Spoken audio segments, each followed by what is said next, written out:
Assalamualaikum warahmatullahi taala wabarakatuh.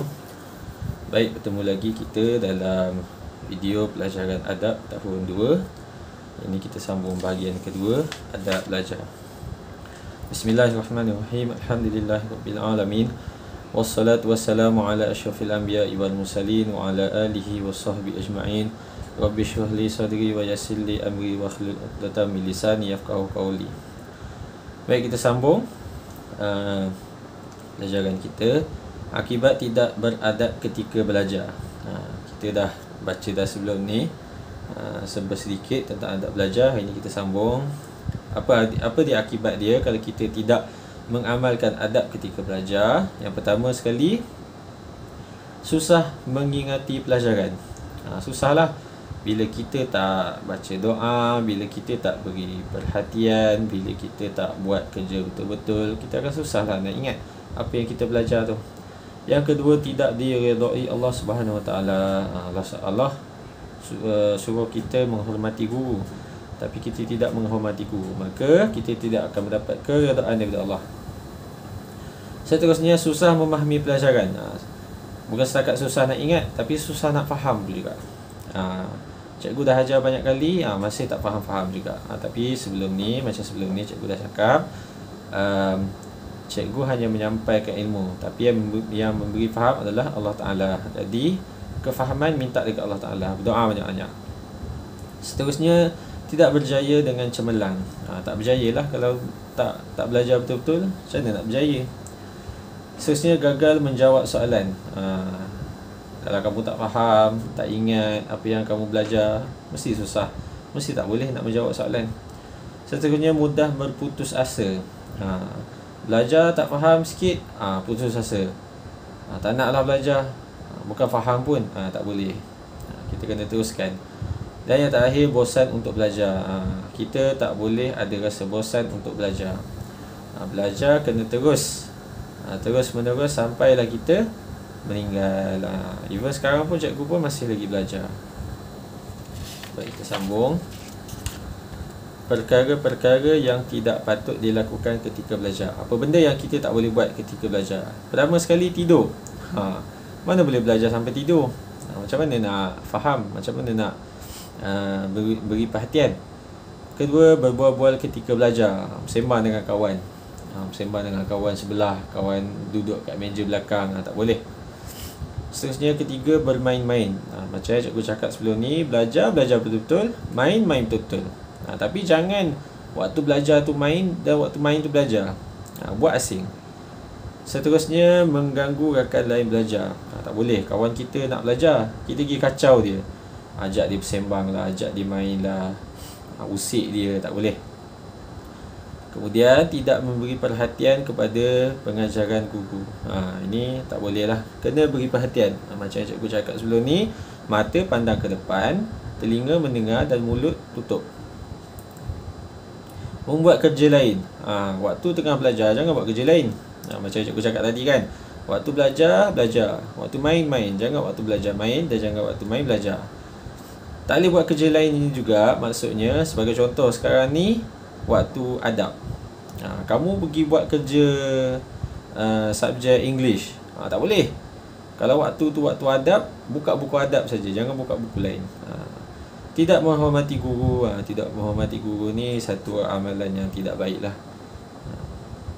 Kena hormat guru, barulah Allah Ta'ala redha kat kita. Bila Allah Ta'ala redha, Allah Ta'ala akan kurniakan kita kefahaman dalam pelajaran tu. Tidak menyiapkan kerja-kerja sekolah. Kerja sekolah kena siapkanlah. Cuba untuk siapkan. Kalau tak boleh nak siapkan semua, siapkan sedikit. Tapi kena padan lah.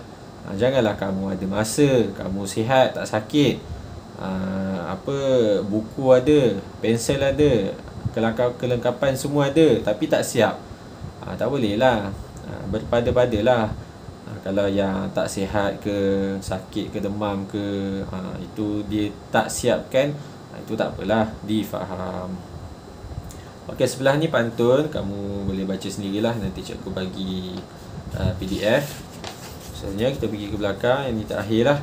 Kelebihan orang yang menuntut ilmu. Apa lebihnya orang yang menuntut ilmu ni daripada orang yang tidak menuntut ilmu?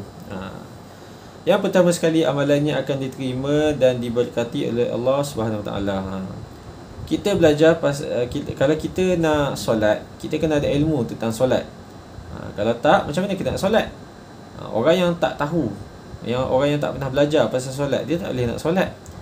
Dan kalau kita nak amalan kita tu, contohlah solat diterima dan diberkati oleh Allah, kita kena belajar. Itu contohnya. Dipandang mulia dan dihormati.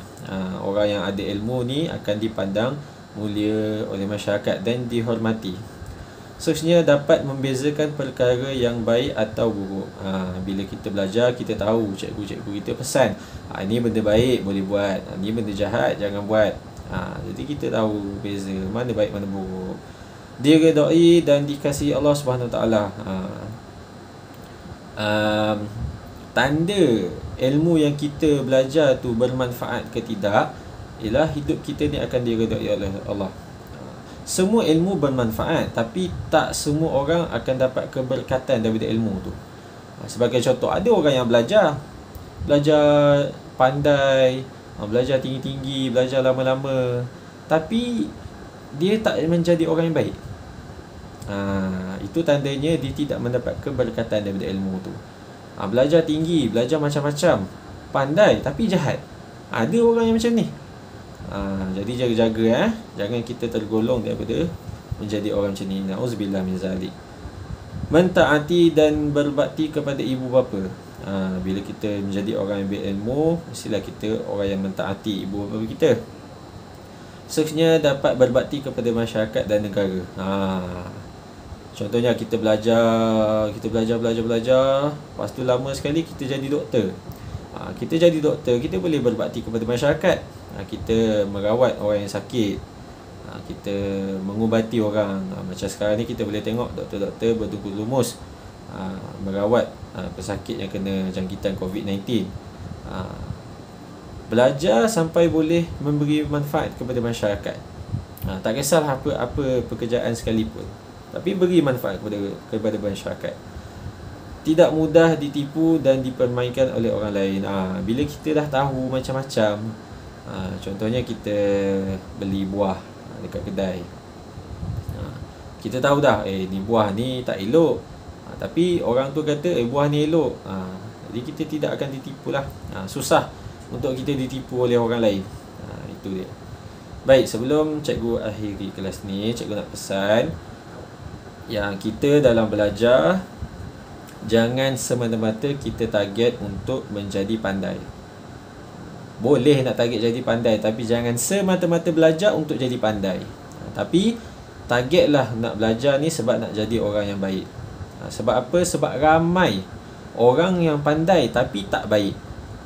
Ramai belajar tinggi-tinggi, belajar sampai ke luar negara bertahun-tahun, habis banyak duit, tapi tak jadi orang yang baik. Dia pandai, tak dinafikan ilmu dia banyak, tapi dia tak jadi orang yang baik. Kita belajar ni sebab kita nak perbaiki diri. Kita nak perbaiki diri, kita nak jadi orang yang baik. Tak kisahlah belajar apa-apa sekalipun. Belajar subjek diniah ke, subjek akademik ke, tak kisahlah bahasa Melayu ke, bahasa Inggeris ke, sains, matematik sekalipun, tak ada masalah belajar benda tu. Dan cikgu sarankan untuk awak belajar. Tapi belajar sebab nak jadi baik, bukan semata-mata nak jadi pandai. Bukan tak boleh nak jadi pandai, boleh, tapi jangan semata-mata nak jadi pandai. Belajar untuk jadi baik. Baik macam mana ni? Baik dari segi akhlak, dari segi budi pekerti.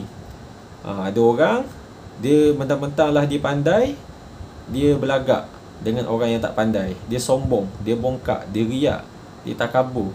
Dan dia pandai, dia tipu orang yang tak pandai pula. Itu tak nak lah. Kita belajar, ingat kita belajar untuk jadi baik. Okey, itu saja untuk video kali ni. InsyaAllah selepas ni kita buat aktiviti sikit dan kita akan masuk tajuk yang terakhir, itu adab dengan Al-Quran. Wallahu a'lam bissawab. Assalamualaikum warahmatullahi taala wabarakatuh.